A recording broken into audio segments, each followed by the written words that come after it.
fasadun kabirun alimun mutahattikun wa akbarun minhu jahilun mutanassikun. Kerusakan di dunia ini ialah akibat orang alim banyak yang melawan dengan ilmunya. Orang alim banyak yang tidak memakai ilmunya.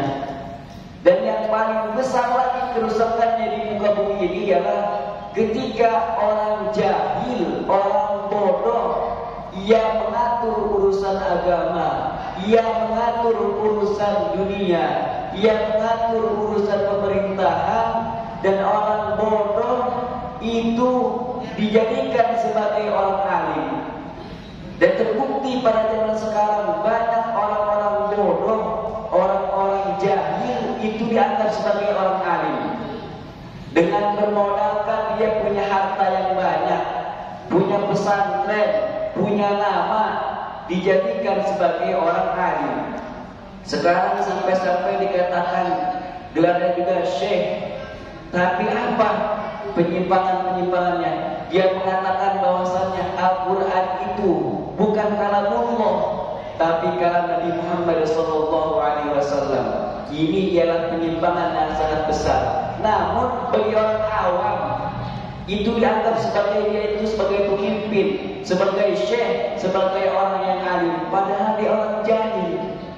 Ada lagi seorang ustaz, seorang dai, seorang penceramah yang ngetop karena sering dipanggil oleh TV, karena kelucuannya, bukan karena ilmunya. Dia menafsirkan ayat bahwa wajadaka dhallan fahada. Apa yang ditafsirkan? Bahwasanya Nabi Muhammad pernah tersesat. Bagaimana dia menafsirkan ayat tanpa dengan tafsir Al-Quran sebenarnya? Dia hanya mengandalkan terjemah-terjemah Al-Quran. Untuk apa?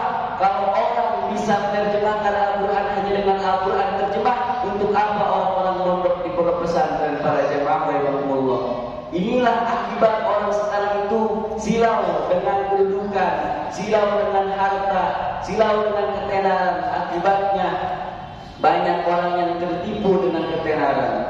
Seorang dai yang sering dipanggil di TV-TV menafsirkan bahwa wajadaka dhallan fahada, bahwasanya Nabi Muhammad pernah tersesat.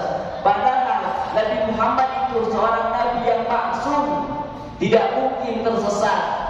Itulah akibat tidak mengaji tafsir, hanya mengandalkan Al-Quran terjemah. Dan yang awam, yang jahil, yang awam, yang tidak tahu ilmu agama hanya manggung-manggung saja. Itulah di zaman sekarang bahayanya di dunia ini ialah orang bodoh sudah mengatur ilmu agama. Orang bodoh sudah dijadikan panutan. Orang yang sekarang ceramah-ceramah bermodalkan apa? Bermodalkan lucu saja, bermodalkan ketawa. Banyak yang tadinya pelawak menjadi seorang penceramah.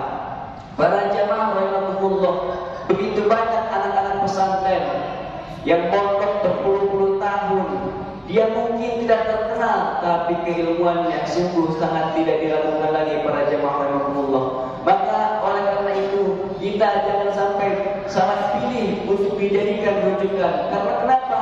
Karena zaman sekarang itu orang pintar untuk saling mendebat-debatkan, orang saling mempersus-persuskan bahwasanya ustaz ini salah, ustaz ini salah. Kenapa? Karena sekarang zamannya sosial media. Orang melihat YouTube hanya 30 menit dibandingkan antara ustaz ini dan ustaz ini. Padahal dia juga tidak mumpuni ilmunya. Inilah zaman fitnah. Oleh karena itu para jemaah rahimahullah, kita harus pandai-pandai untuk mencari ilmu agama. Jangan karena kita melihat ketenarannya lantas kita masuk untuk mencari ilmu agamanya, padahal isinya bukan ilmu agama melainkan kesesatan dan menyimpang dari ilmu agama Allah Subhanahu wa taala. Para jemaah rahimahullah, mungkin itu saja yang bisa saya sampaikan. Kurang lebihnya mohon dimaafkan karena keterbatasan waktu. Mari kita tutup dengan doa. Allahumma shalli ala sayyidina Muhammadin fil awwalin wal akhirin wa barik wa sallim wa radhiyallahu